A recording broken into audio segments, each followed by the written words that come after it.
Hello, I'm Mike Rolton, and welcome to my podcast, On the Frontline. This is a series about what it's like to work at the coalface of poverty and deprivation in our city, Hamilton. Hi, and welcome to On the Frontline with Mike Rolton. Today we have a very special guest in Larelle Brown. Larelle works for Here to Help You, which is part of the WISE group. Welcome, Larelle. Kia ora. Thanks, Mike. Great to be here. It's great to have you here. Now, Larelle, we first met back at the start of the pandemic when the Here to Help group was first started, and it was to help the people in the community to get food and other products out into the community, right? How did that go in the end for you guys? Okay, so it came about, we had three people in the WISE group, Irina, Felicity and Ren. They were deployed by our CEs to go into the community and get busy because they couldn't do their sort of business and what they were working on at Houchin. So they early on went into the community, talked to providers what was going on the ground, and they could early see that a lot of the food providers and other supports couldn't do their business as usual. So they sort of said, okay, what can we do to assist them? And within 3 weeks, they developed a tool to help people in the community, also providers, to pretty much streamline the services and get support into those people that were isolating at home. So they built this platform, people could go on, the connector team at the other end could pick up requests from the community and deploy into the local providers to get help, really.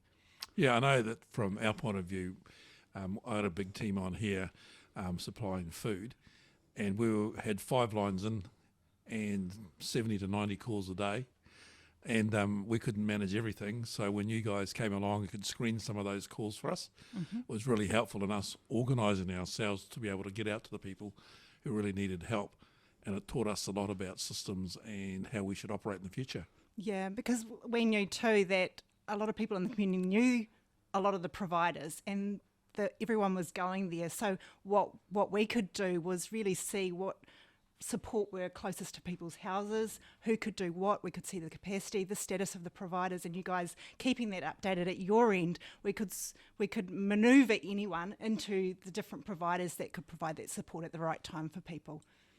Yeah, that was great. It's a great service over that time. But since the pandemic, and Here to Help is still growing, but you've spread your wings into other areas, not just food now, isn't it? Could you tell us a bit about that? Yeah, so we started with food because that was, we knew basic needs, what people needed.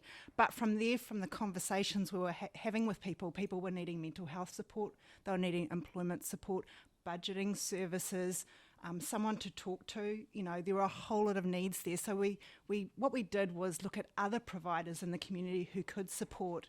And now we've got over 250 providers active in the Waikato area in Tauranga, Western Bay, doing pieces of work to help people in different areas of support.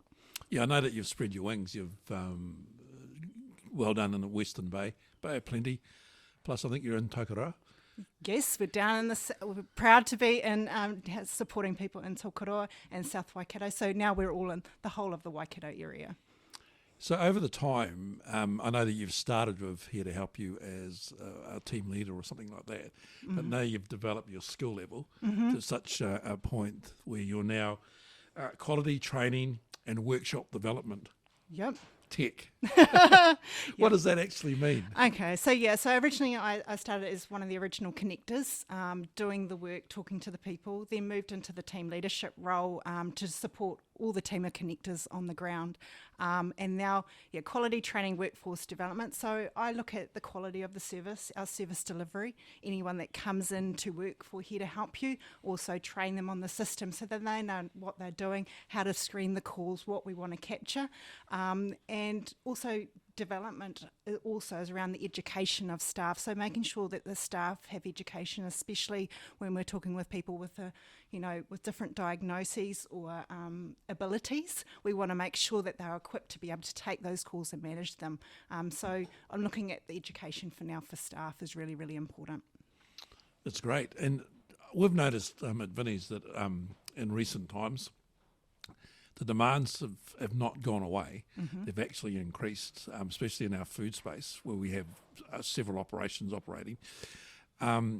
And then we've also noticed there's a lot of issues with people who come to us who have some sort of mental health problem as well, which we're not an expert in at all. Are you seeing the same trends? Yeah, so especially since we're looking at recent stats, and since March 22, when we had the big increase of COVID positive people, the numbers were raising. We've seen an increase, 50% increase of people coming to us needing mental health support. So it's taken its toll on people, and there are first timers that are coming through presenting with anxiety, with depression, with not knowing what's going on, and they just need that extra support at the moment. Are those people across the board in their ages, or are they young, or just across just the across whole the spectrum? board? Across the board, as we know, the cost of living crisis that we're probably seeing now is exacerbated people's mental health.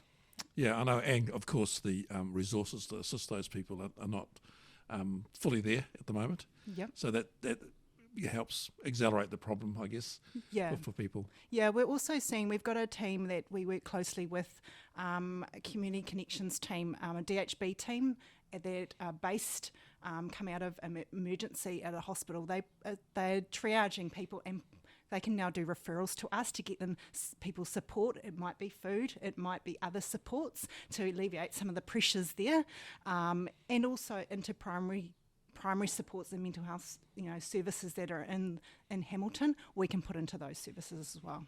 I also understand you have a connection with the Fire Brigade as well to do similar things. Yes, so we have different places that do referrals to us. So we're getting people from Fire Emergency New Zealand, now based in Hamilton. Their teams can put in referrals to our team to get support for people that may have lost everything in a fire. Kāinga Ora are now doing referrals to us, and some kura and schools are doing to us as well. So you got a bit on your plate then? Yeah. Is that what you're trying to tell me? Always. We've just ticked over on Friday last week. We've now supported over 100,000 people in the community. Oh, that's just a normal Vinnies year. Good on you, Mike. We know everyone knows Vinnies. So moving forward, I know that, there's talk now of the petrol excise tax going back on. There's going to be a fuel shortage in the world. I mean, they've cut production back. We understand, we read all that information for ourselves.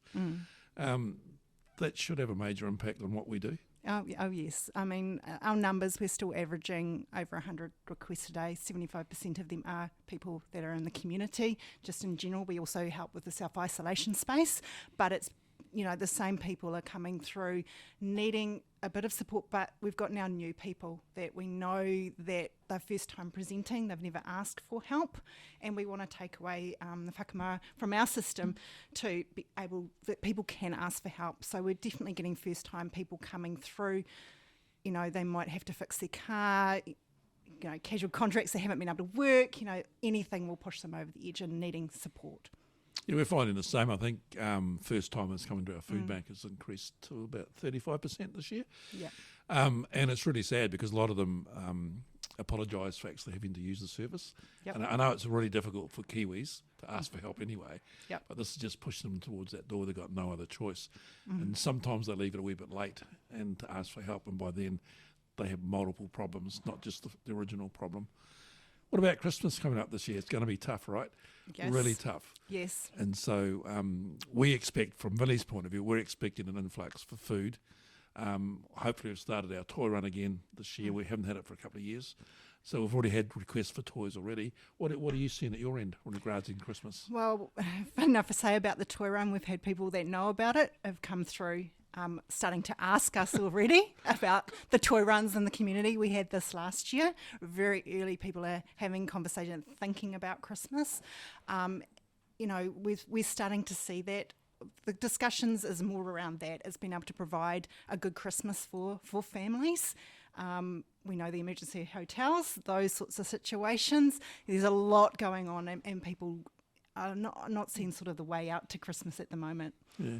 Do you think that, and this is just an out there question, do you think that our government actually understands what's happening in the front line? Like, we're in the front line all the time. We see it, we hear the people. I mean, even at our community lunch, the people are so hungry, it's getting to a point. And the numbers have gone up by about 25% per day. So we're seeing a lot of that come through, and I guess that's going to increase, and it's really difficult. But do you think they actually understand what's happening on the ground? I'm not equipped to say yes or no. I believe they do understand, but I think this is where the collaboration works really well. It would be lovely to have more people, I guess, coming into the front lines to see what is actually going on the ground. I think that's you get that true picture rather than the stats, figures and things like that. I don't have the magic answers, how people can make the decisions, do things, but I think collaborative voice, and I think Here to Help You's helped that platform in some respects for our community. I think Hamilton does it really, really well to help the people in need. But yeah, I don't know the correct answer for that, Mike. You might have better insight than me. I know that Hamilton is a leader in New Zealand for collaboration amongst charity community organisations. And it's, it's something we should be really proud of doing that, because we do talk to each other. Where I know in other places they sort of try and protect something that's not even real. And I think that's a really good thing for our community. So for you guys, just keep up the good work. Thank you for coming to On the Front Line with Mike Rolton today.